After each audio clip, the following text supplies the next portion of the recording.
철학자인 락강은 사랑은 내가 갖지 않은 것을 상대에게 내어주는 것이다 라고 말했습니다. 사랑은 내가 갖지 않은 것, 즉 나의 결핍을 상대에게 기꺼이 내어주는 것이죠. 내게 없는 것, 나의 결핍을 내어주는 일. 락강은 사랑과 욕망은 다르다고 설명했습니다. 그는 사랑이 욕망과는 다른 차원에서 일어나는 일이라고 말했죠. 욕망은 자신의 결핍을 상대를 통해 완전하게 보충하려는 욕구죠. 욕망은 이 때문에 자신에게 결핍된 부분을 메우기 위해 상대방을 소유하려고 합니다. 문제는 욕망하는 인간이 상대방을 통해 결핍을 해결하려고 하지만 결핍은 결코 해결되지 않죠. 락강은 인간의 욕망이 본질적으로 결핍을 안고 살아갈 수밖에 없는 구조라고 설명했습니다. 사랑은 한 사람이 자신의 결핍을, 즉 자신에게 뭔가 부족하다는 것을 인정하고 상대방과 그 결핍을 공유하려는 시도입니다. 욕망은 그저 상대를 통해 자신의 결핍을 채우려 들지만 사랑은 자신의 결핍을 인정하고 그 결핍을 타자와 공유하려 하죠. 락강은 사랑은 욕망을 일시적으로 중단시킨다 라고 말했습니다. 일단 사랑이 작동하기 시작하면 우리는 타인을 통해 나의 결핍을 보충하려는 욕망을 잠시 내려놓게 되죠. 그 대신 타자에게 무언가를 주려고 합니다. 상대방에게 주려는 것은 어떤 대상이 아니라 내가 결핍을 인정하고 상대에게 결핍을 드러내는 경험 그 자체입니다.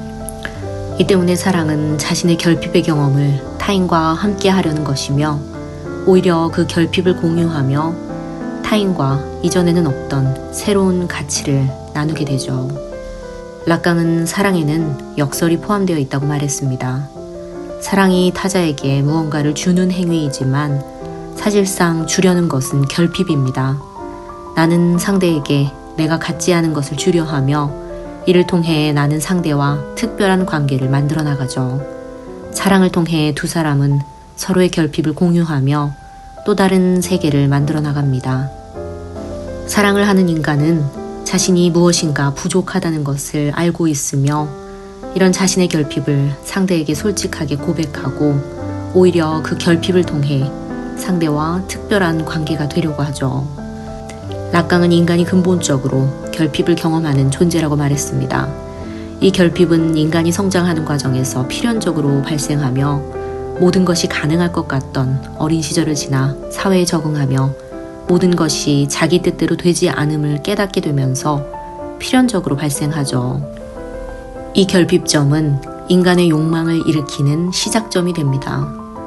인간은 늘 뭔가 부족하다는 느낌을 갖고 이 결핍을 채우기 위해 뭔가를 욕망합니다. 하지만 이 욕망은 결코 완전히 충족될 수 없는 구조를 안고 있죠. 욕망은 본질적으로 결핍을 채우기 위한 시도이지만 욕망하는 대상을 얻는다고 해도 미끄러짐 현상을 겪으며 다른 대상을 욕망하는 것으로 빠르게 교체됩니다.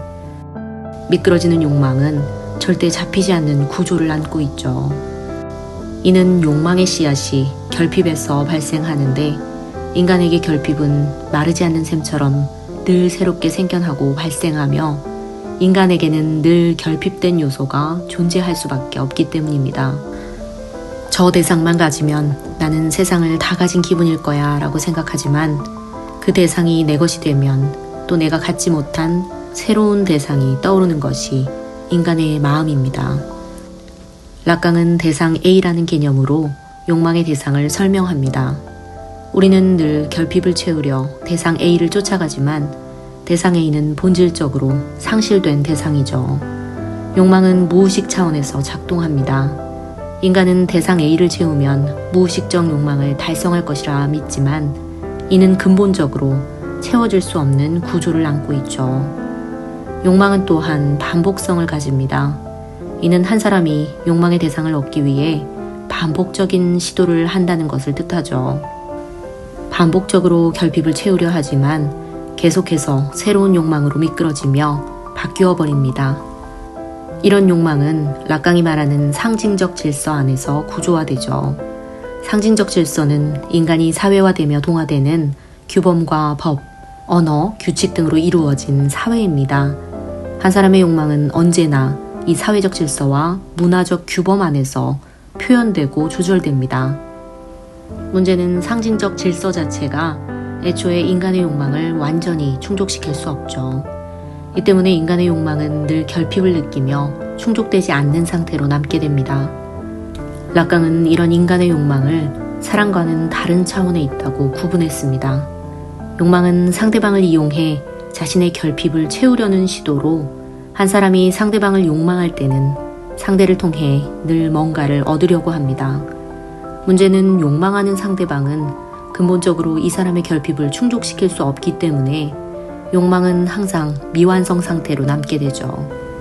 사랑하는 방법을 모르는 사람은 늘 상대방을 욕망하게 되고 이는 사실상 이 사람이 상징적 질서 안에서 반복적으로 대상을 정하고 이를 통해 자신의 결핍을 채워보려 하지만 이 시도는 필연적으로 실패로 끝나며 이 사람은 계속해서 새로운 대상을 찾게 됩니다. 반면 사랑하는 방법을 아는 사람이라면 이미 자신의 결핍이 채울 수 없는 것임을 인정하고 자신의 결핍을 상대방과 공유하며 욕망과는 다른 차원에서 상대와 서로의 결핍을 통해 새로운 인생의 행로를 만들어 나가죠. 락강은 사랑이 작동하기 시작하면 한 사람은 상대를 이용해 자신의 결핍을 보충하려는 욕망을 잠시 멈추게 된다고 말했습니다. 그 대신 상대에게 무언가를 주려고 하죠. 그 무언가는 나의 결핍으로 나는 나의 부족함을 드러내며 상대방과 절절한 인간적인 경험을 함께 하게 됩니다. 욕망은 단순히 상대를 이용해 결핍을 채우려는 시도이지만 사랑은 자신의 결핍을 상호적으로 공유한다는 점에서 큰 차이가 있죠. 락강의 세미나에 함께 했었던 프랑스의 철학자 알랭 바디우 역시 사랑에 대해 이런 말을 남겼습니다. 사랑은 동일자를 타자의 재단에 올려놓는 것이 아니다. 여기서 동일자는 자기 자신과 비슷하거나 동일한 사람을 뜻하죠.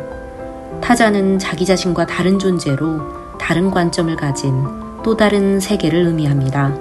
알랭 바디우는 자신과 유사하거나 동일한 사람을 사랑의 대상으로 잡거나 사랑이란 이름으로 상대를 자기 관점에 맞추려 하거나 또는 상대를 자신의 연장선으로 보는 것은 사랑이 아니라고 보았습니다.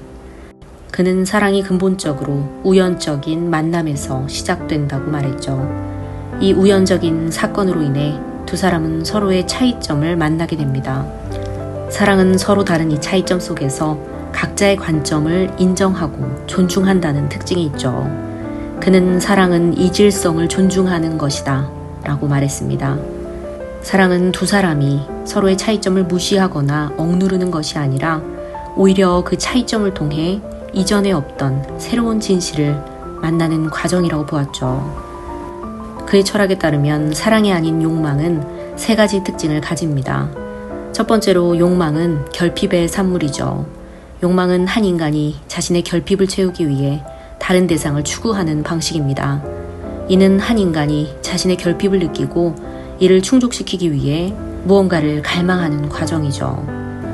두 번째로 욕망은 기본적으로 자기중심적입니다.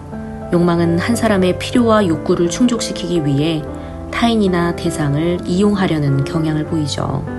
여기서 타인이나 대상은 한 사람의 욕망을 충족시키기 위한 수단이 됩니다. 세 번째로 욕망은 소유와 충족에 초점을 맞추고 있습니다.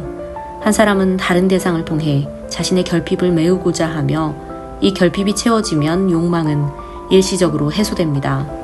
그러나 욕망은 원래 그 뿌리가 결핍에서 만들어졌기 때문에 새로운 결핍이 발생하고 이 사람은 다른 욕망을 또 추구하게 되죠. 결국 욕망하는 사람은 끊임없이 결핍의 갈증을 채우기 위해 다른 대상을 끊임없이 추구하지만 언제나 불만족 상태로 남게 됩니다. 알랭 바디우가 말하는 사랑은 욕망과는 다른 차원에 존재하죠. 첫 번째로 사랑은 단순하게 결핍을 채우기 위한 것이 아니라 두 사람이 함께 진리를 창조하는 사건으로 정의됩니다. 두 사람이 만나 새로운 진리를 만들어가며 서로의 존재를 변화시켜 나가는 변혁적인 경험이 되죠. 두 번째로 사랑은 타인 중심적입니다.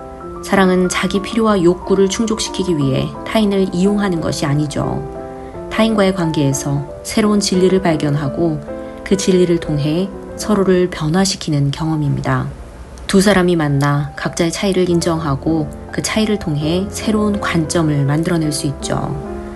세 번째로 사랑은 대상을 소유하려는 욕망과는 다르게 두 사람이 타인을 통해 새로운 진리를 발견하고 자신의 세계관과 존재를 근본적으로 변화시키는 존재론적 변화가 일어난다는 특징이 있습니다. 이 때문에 알랭 바디우는 욕망은 자신의 결핍을 채우기 위한 자기중심적인 충동이라고 보았고, 사랑은 한 사람이 자기중심적인 관점에서 벗어나 타인의 시각을 받아들이고 이를 통해 세계를 새롭게 인식하게 되는 과정이라고 말했죠. 사랑은 내 시각을 타인에게 강요하는 것이 아니라 타인과의 관계에서 새로운 진실을 발견하고 그 진실을 통해 한 사람이 변화되는 경험입니다. 라칸과 알랭 바디우의 철학에 따르면 만약 여러분이 사랑이 아닌 욕망에 사로잡혀 있는 상태라면 상대방을 내 필요와 욕구를 만족시키는 존재라고 여길 것이고, 진정한 사랑을 하고 있다면 상대방과의 만남을 통해 새로운 세계를 경험하고 나의 존재가 변형되며 이전에는 없던 새로운 관점과 새로운 진리를 깨닫는 변혁의 과정을 겪고 있을 것이라 생각됩니다. 한 사람과의 만남은 한 세계와의 만남과도 같죠.